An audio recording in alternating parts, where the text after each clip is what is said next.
Hey folks, how you going? Good. Hey, why did you drive up the steps after you knew you weren't allowed to? Well, I didn't know I wasn't allowed to. What I did know is that it was for a good cause. It was reenacting something that had happened before. There's no specific rule against it. Nobody was harmed. What it has done is draw a lot of attention to a fantastic charity. The organiser told you a couple of times that security told them you weren't allowed to go up those stairs, and you joked about it, saying, what are they going to do, send me to the Privileges Committee? As soon as I was aware that the Speaker himself had expressly forbidden it, I stopped. I hadn't been aware of that previously. I'm aware of what the rules are. There's no specific rule against it. But the Speaker, of course, can make those determinations. When I found out he had, stopped. Why were you laughing about being sent to the Privileges Committee? Like, why were you shrugging that off? Well, I think it would be an absurdity, and as the Speaker has said, there's no way that that can happen. Some people have also raised the fact that two po have been put in that place and driving between them is potentially offensive and breaking tikanga. Do you have thoughts on that? Yeah, I just live in the physical world. I think what's important is that we understand what the physical consequences are. People have different views about spirituality, but this is a secular parliament. So we should just ignore all cultural views?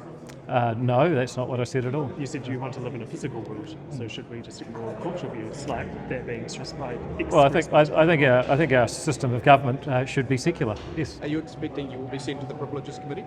Well, someone would have to make a complaint. No one's done that, and the Speaker has said that there's absolutely no grounds for it. So on that basis, probably not. But of course, I always have to respect the decisions of others in this institution. Are you happy with the way that ACT MPs are defending ACT party policy in select committees? Look, to the best of my knowledge, they've been doing a fantastic job. If there's anything that you'd like to bring to my attention, I'm sure I can respond to it. Do you think all of the National Party MPs respect all of the ACT party MPs? Look, I'm sure that as with any organisation and group of people, there will be people who from time to time disagree. But overwhelmingly, we have a coalition government that works together very, very well, much better than our opponents would like us to. Is there any cattiness behind the scenes? No, not that I'm aware of. Did your actions in driving the Land Rover up the steps detract from the charity and what they're trying to achieve? Well, if you go to the charity's site, there are hundreds of people giving thousands of dollars and they actually put in comments thanking me for drawing it to their attention, so I'd say quite the opposite. So you think that the average New Zealander knows what that charity is trying to achieve? Yeah, I think they are, because they're going to its website and giving it money. And while I don't want to expressly endorse the charity, I think it's a great thing.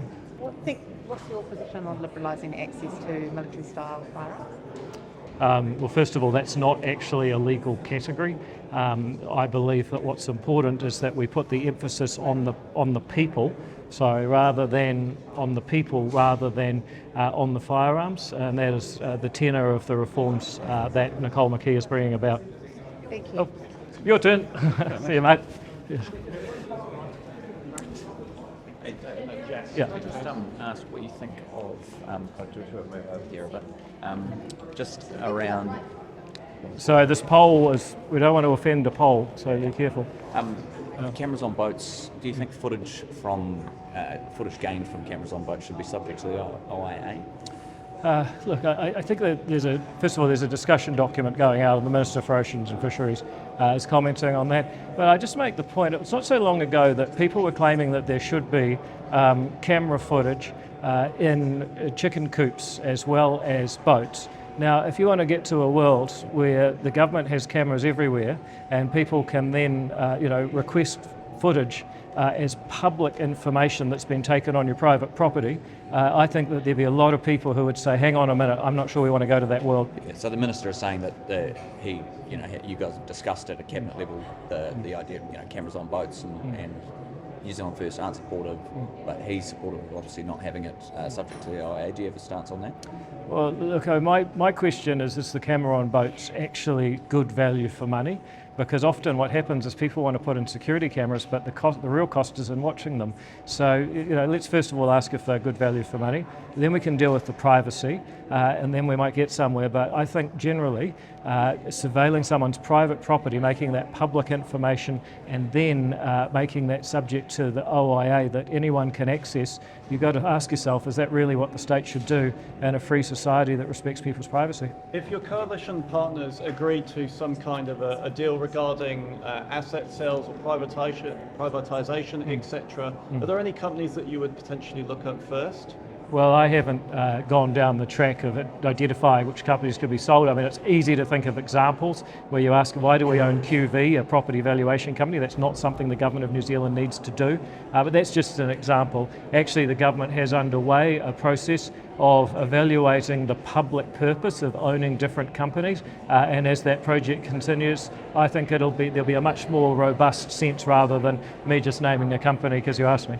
The media principles that Culture and Heritage put out this morning, I mean, I know they're just proposals. I know they're just proposals at the moment, but should they sort of come to Cabinet, how likely would you be interested in exploring some of those? Well, first of all, I'm sorry, a rare event, but I haven't actually seen them this morning.